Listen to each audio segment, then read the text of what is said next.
29강 1번이고 29강 1번은 소재가 이제 법의 일상적 이해라고 돼 있어. 29강 1번은 그 시험 범위에 해당하는 사람들이 있잖아. 특히 초반부에 어법 사항이 좀 빡세니까 여기를 좀 주목해야 될 것 같아. 일단 내용부터 그만인데 내용부터 보면 along with the mistaken notion 그 잘못된 개념인데 어떤 개념이냐면 진짜 시골촌놈 지각하는 거죠. 저가 시골촌놈이란 말이 있습니다. 이 법이 인사이드는 거주하다는 뜻이 법이 책 속에 거주한다라는 이런 잘못된 개념과 함께 along with는 그냥 with야 뭐뭐 함께야. 일단 이 29강 1번 지문에 어법사항 중에 가장 특이한 애는 예지. 이걸 내가 왜 지금 설명하냐면 지금 어떻게 되어 있냐면 여기가 동격이야.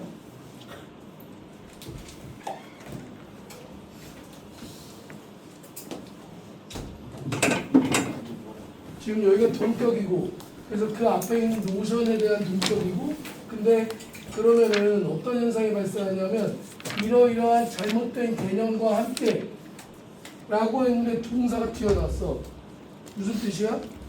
얼렁에서 어?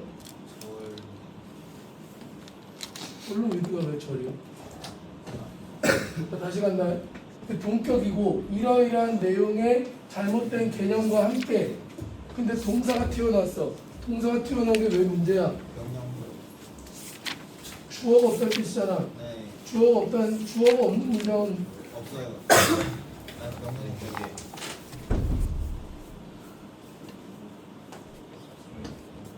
이 늦게 다니는 사람들 한두 명 때문에 지금 계속 끊기지 않니? 다른 사람들 방해되는 거야. 어? 지금 이 문장은 그래서 도치구문이야. 고우스가 동사, 주어는 그 뒤에 나와 있는 the equally mistaken idea. 똑같이 잘못된 생각. 이 도치구문. 대가 이런 잘못된 생각과 함께 이런 잘못된 생각도 함께 간다. 뭔데? 법은 비밀이고 적어도 평범한 사람들에게는 접근 불가능하다. 야, 법이라는 게 워낙 어렵지 않냐? 그러니까 이제 전문가, 변호사라고 하는 법률 전문가가 따로 존재하는 것이고 그러니까 법이라는 건 일반인들에게는 접근할 수 없는 그런 영역이야 라고 이 사람은 그런 잘못된 통념을 지금 반박하고 있는 거야. 그래서 이 글의 소재가 뭐라고? 법의 일상적 이해. 법 아무나 다 이해할 수 있는 거야. 이런 얘기네. 그치? To understand, apply the law at the advanced and technical level. 발달되고 그 다음에 전문적인 수준에서 법을 이해하고 적용하는 것은 여기 변호사들이 하는 것처럼 이런 얘기입니다. 변호사들이 하는 것처럼 전문적인 수준에서 법을 이해하고 적용하는 것은 require, 요구한다. 뭘 요구하니? 전문적 지식을. 그러니까 아무나 못하는 게 맞아. 아무나 못하는 게 맞는데 하지만 to understand the basic substance of the law, 법의 본질, substance,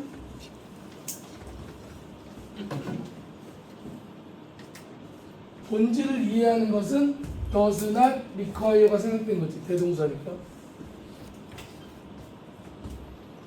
그러니까 법의 본질은 누구나 다 이해할 수 있는 거다. 그치? 그런 이야기야. 그래서 왜 그러냐? Law reflects life. 법은 삶을 반영하기 때문에. 그치? 그 다음에 인바디를 이 별표를 줄려나? 이 바디를 주는 거야. 바디를 형체가 없는 추상적 개념에게 형체를 만들어주는 것. 그래서 인바디는 구현하다라고 돼 있고 법 안에 구현되어 있는 원칙과 이슈들이 다르지 않게 뭐랑 그 우리가 다른 측면에서 경험하는 것들. 여기서 것들은 프린시플과 이슈를 대신하는 대명사겠지?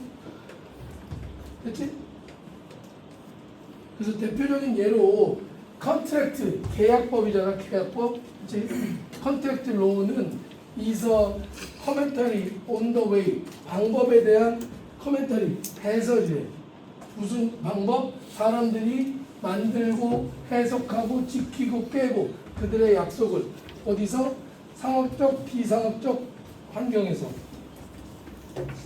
그러니까 지금 법이라는 것이 사람들의 일상을 규정해가지고 야 니네들 앞으로 약속할 때 이런 식으로 해야 돼 라고 규정하는 게 아니고 현실에서 사람들이 실제로 하고 있는 거를 법이 해설해 줄 뿐이야 이런 얘기지.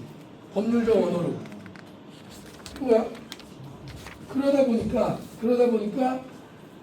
넌 러이얼 법률가가 아닌 사람들 중에서 묘사할 수 있는 사람이 거의 없어. 뭐를?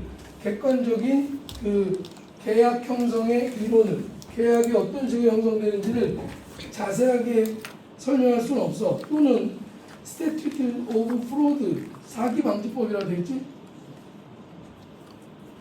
비전문가들 중에서 이거를 정확하게 설명할 수 있는 사람은 없지만, 하지만 그들도 여기서 말하는 그들은 넌 러이어도 이 계약과 약속에 대해서 생각을 많이 해봤어. 생각만 많이 해봐. 일상에서도 많이 하지. 그러니까 계약법을 자세히 몰라도 계약이 어떤 식으로 이루어지는지에 대한 기본적인 이해는 누구나 다 가지고 있다. 삶의 경험을 통해서. 그런 이야기야. 그래서 밑에 예시가 나왔는데 if you cross your finger, 손가락을 가로진다는 얘기는 이렇게 한다는 얘기인데 이거는 거짓말할 때 쓰는 거지. 거짓말할 때. When you make a promise, 약속을 할 때 네가 손가락을 가로지를 때 그것이 the promise doesn't count. 그 약속이 중요하지 않다는 걸 의미하나? 아니란 얘기라고 쓴 거야. 아니란 얘기를. 그러니까 원장님이 나한테 영영쌤 이번 달부터 월급 올려줄게 라고 얘기하는데 말하면서 이렇게 했다고 해서 그 계약이 무효가 되지 않는다. 됐지? 상식이잖아, 상식. 그 다음에 너의 새로 구매된 텔레비전이 작동을 안 해. 그러면 그 가게에 돌려줄 수 있어? 가능하니? 당연하지. 당연하지. 새로 샀는데 내가 쓰다가 망가진 게 아니라 새로 샀는데 작동을 안 하면 당연히 돌려줘야지.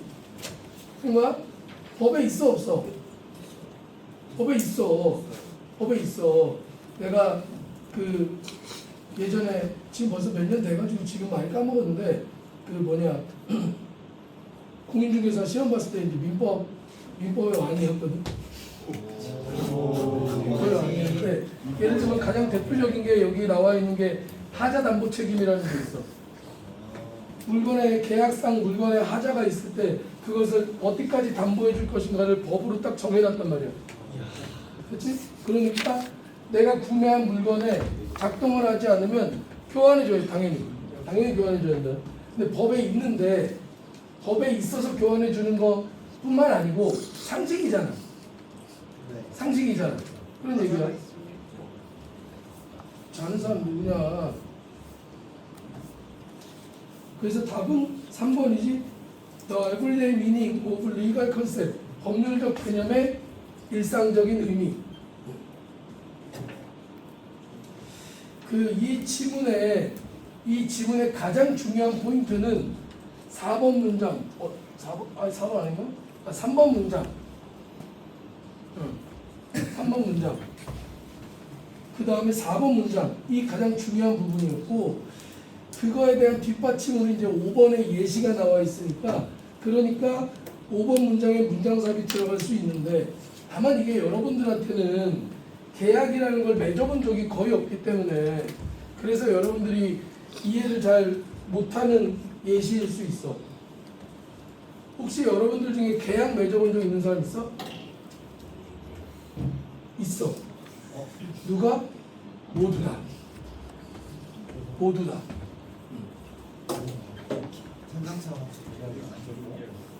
홍균 쉽지 않다. 그냥 보죠. 그래 될 거야. 학원에 결제를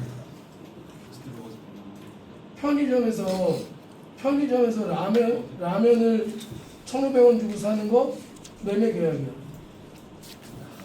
매매 계약이야. 근데 계약서를 쓴 적이 없잖아. 아니지. 이 그 계약 중에서 낙성 계약이라는, 몰라도 돼, 용어 중요하지 않아. 낙성 계약이라는 게 뭐냐면 쓸 때는 이렇게 쓴다.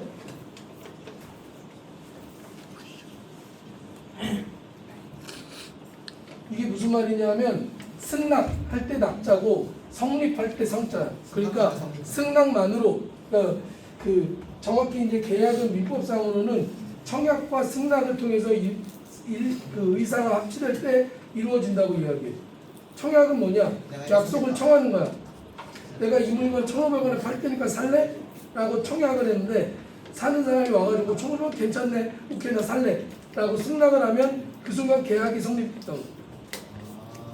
전시에 주는 거는 그냥 그치? 성낙, 그 낙성이라는 말 자체가 승낙을 통해서 성립된다 이런 취지거든. 그래서 그것도 매매 계약이야. 그러니까 봐봐, 왜 내가 이걸 매매 계약이라고 하냐면 니네가 편의점에서 1,500원이나 써있는 라면을 들고 와서 계산을 했어. 계산을 해서 라면을 가져가려고 그러는데 편의점 사장이 아이 그거 내 건데 왜 가져가? 야 우리 매장에 있는 건데 니 뭔데 가져가? 말이 되냐고. 안 되잖아. 니네가 그걸 신고하면은 그 사람에 대해서 보상을 받을 수 있어? 무슨 당연하지. 네. 법적으로 나와 있다니까. 이런 일상적인 물건의 매매 계약은 이 구두로 성립이 된다. 그러니까 이미 돈을 지불했을 경우에 소유권은 완전히 너한테 넘어가는 거야. 그러니까 그 라면 사장이 뺏어가는 거는 니네 물건을 절도 뺏어간 셈인 거지. 소유권의 기회의 물건. 근데 문제는 이 낙성 계약이라고 하는 이 개념이 이 법률 초기 단계에 존재했었냐는 거지. 존재하지 않았어. 법으로 규정해야 되는 건 당연히 이제 계약서를 쓰고 서로 도장 찍고 사인하고 하는 이런 계약들. 됐지? 이런 계약들에 대해서 우선적으로 다뤘는데 그러다 보니까 아까 얘기했던 편의점에서 내가 분명히 돈 주고 샀는데 이거를 다시 뺏어가는 이런 상황을 해결할 수 있는 법률적 근거가 없잖아. 그러니까 사람들이 만들어낸 거야, 법률가들이. 야, 그러면 이렇게 물건을 갖다 놓고 그 물건 가격에 통일을 해서 돈 주고 산 것만으로도 매매 계약이 이루어지는 상황을 법률로 보장해야 되는 거 아닌가? 그래서 그 법률이 만들어진 거라고. 그러니까 결국에 무슨 말이야? 이거지 이거. 법이 삶을 반영한다. 아, 그렇지. 계약 중에는 계약서 써가지고 부동산 거래하듯이 그 계약서 써가지고 하는 계약도 있지만 그냥 사람들 간에 말로 이루어지는 계약도 있고 말을 한마디로 안 해도 이루어지는 계약도 있는 거잖아. 방금 얘기한 대로 1,500원 써있길래 카드 결제했더니만 내게 돼버리는 이런 계약들도 존재하는 거니까 이거를 담을 수 있는 법률적 개념을 만들자 해가지고 만들어지니까 그러니까 이런 것들이 법률에 보장이 되는 것이고 여러분들이 보호를 받을 수 있는 것이고 된 거야? 그래서 법률이라는 게 결국에는 상식에 기반하는 거다. 물론 상당수의 법률은 우리가 살아가는 그 삶의 변화를 쫓아가지 못하는 경우들이 존재해. 그러니까 이제 법률가 여러분들 이제 그 국회의원들이 일을 안 한다 이런 얘기를 많이 하는데 1년에 나도 정확한 수치는 모르겠는데 수백 개의 법률안을 의결해. 너무 많아. 수백 개 이상. 왜? 조금 바꾸는 거. 지금 여기 기존에는 이걸로 안 되니까 여기 문구 하나 바꾸는 거 이런 것들 다 법률 변화 그 법률안 개정안으로 해서 의결한단 말이지. 그러니까 법은 계속해서 이 우리의 삶을 반영하기 위해 따라갈 수밖에 없단 말이야. 새로운 법률을 만드는 것뿐만 아니라 개정안까지 포함하면. 아이고 미치겠네. 그래서 내용 정리를 해보면 중요하지 않는데 통념 두 가지야. 법은 책 속에 존재한다. 그다음에 법은 보통 사람이 접근할 수 없다. 이 둘 다 잘못된 통념이다. 법의 본질을 이해하는 데는 전문 지식이 필요 없다. 예를 들면 계약법은 사람들의 약속 방법을 해설해놨을 뿐이다.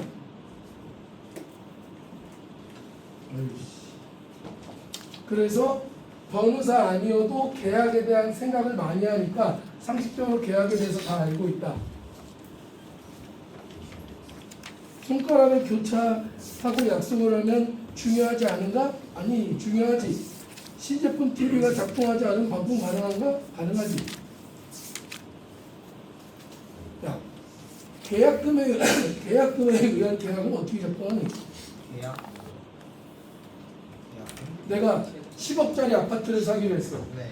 근데 이 계약금을 그럼 얼마 걸지 통상? 계약. 10% 건다. 보증금 같은 거. 그래서 이 10%를 내고 내가 판매한 사람 매도인한테 10%를 냈어. 1억 원은. 그 계약서를 썼어. 근데 만약에 다른 사람이 그 매도인한테 내가 니네 아파트 15억에 살게. 그러면 어떻게 되니? 또 계약금의 10%를 계약서를 썼잖아. 그럼 어떻게 해야 돼요? 파기하고. 이게 기본적으로 민법에서는 계약 자유의 원칙이 있기 때문에 계약을 파기하고 다른 사람과 계약을 할 수 있어.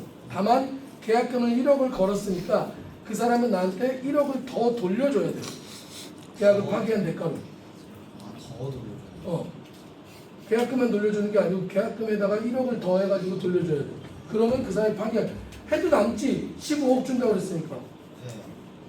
네. 남아. 만약에 내가 10억짜리 집을 사기로 1억 원의 계약금을 걸고서 계약을 했는데 다른 집이 더 좋아 보이는 집이 8억에 나왔어.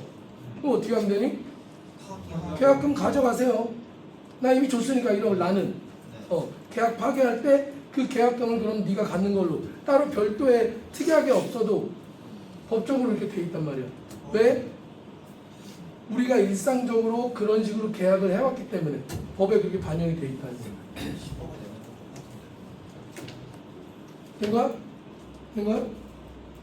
어법사항이 제일 까다로워. 일단 개념 정리를 좀 몇 개, 공통적인 거, 여기. 둘 다 동격이지? 둘 다 동격이야. 여기 고우스는 북수랑 수일치 조심해라가 아니고, 아까 얘기한 대로 이 문장은 주어가 얘, 동사가 얘. 그래서 도치된 구문이야. 그러면 도치 구문에서 문제를 어떻게 낼래? 도치를 할래 말래는 내지 않아. 할래 말래 하면 할래가 답이야. 문제를 낼 때는 도치 구문은 원래 수일치 문제를 낼 때가 까다로워. 고로. 그러니까 주어가 얘인데 네가 주어를 얘라고 착각 둘 다 단수 아니니? 그러니까 수일치 문제로 내기 어려워. 도치에서 수일치 문제가 나온다고 얘기하는 이유를 잘 생각해봐. 원래 수일치는 동사 앞으로 가서 주어를 찾아야 돼. 근데 도치구문은 앞에 아무리 봐도 주어가 없어. 뒤에 있어, 뒤에. 네. 그러니까 도치 알아라고 물어보는 거야. 근데 얘는 문제를 낸다면 이렇게 내야 어려워지지. 왜? 동사인지 아닌지. 이 자리는 동사 자리니까 고우스가 와야지 고잉이 오면 안 되는 거잖아. 근데 동사 자리 맞아? 그게 문제지. 동사 자리가 어디야? 주어 다음이야. 근데 얘는 주어가 안 나왔어. 주어가 안 나왔는데 동사 자리잖아. 아니 왜? 그러니까 문제가 어려워지는 거야 얘가. 그러니까 얘는 외우는 게 좋아. 외우는 게. 그 다음에 여기 또 까다로운 게 하나 있어. 이 대은 관계 부사 대시야. 관계 부사 뒤에는 완전한 문장. 뒤에가 전혀 안 한 줄 알았는데 이게 대동사잖아. 대동사잖아. 야 근데 이게 참 나는 얘를 보면서 관계 부사 얘가 대동사니까 누굴 대신하면 얘를 대신한단 말이야. understand, apply the law를 대신한단 말이야. 그래서 나는 얘가 관계 부사 대신하고 생각을 했고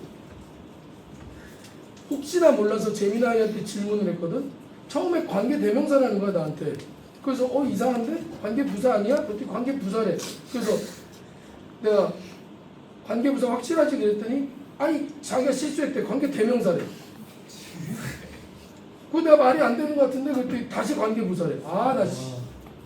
아니 이런 사소한 거를 물론 까다로운 얘기네. 까다로우긴 한데 아니 그 사람한테는 까다롭지 왜 AI가 이걸 까다롭게 여기는 거야 대체?